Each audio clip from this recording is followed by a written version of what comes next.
Jotend migepe Musalia Mudavadi ogolo chik ne bede migepe mopogore opogore mag piny owacho mondo ochuog komiti moyiedhi mag kedo kod weche mag mibadhi e bede migepe go. Ka oloso Mombasa e romo mokelo kanyakla bede migepe duto mag piny owacho, Mudavadi koni weche mag mibadhi ogurore e pachoka gino mamono mogo kuom jopiny yudo kaka ginyalo konyore, kendo bende joket mwandu machano keto mwandu e pachoka bedo kod buok kendo tamogi biro kanyakla mar keto mwandu. Giwacho ni nyaka koro gimakre kanyakla mar kedo kod mibadhi. Okoni kona tamalo 83 mag gope e pachoka gin mago manitiere e bede migepe, omiyo onego kaw okang' mowinjore mar neno ni utiek gopego. Olero ni bede migepe go bende nyaka ti kanyakla mondo mi piny Kenya ota kata chenro mage e yo ma owinjore. Laws and regulations that gives them power and authority to oversight respective sectors.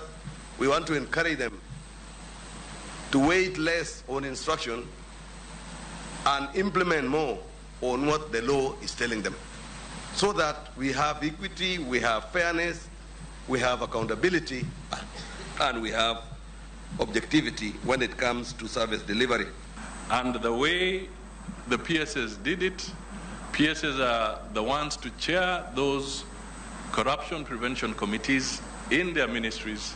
We would expect the CEOs of all the regulatory authorities to also chair that particular committee so that we can deal with this corruption issue. The headlines we have been seeing are not good for us. They are not good for the country. It becomes awkward when some of our key development partners are citing this as an issue that is obstructing very strategic agreements that we want to enter into.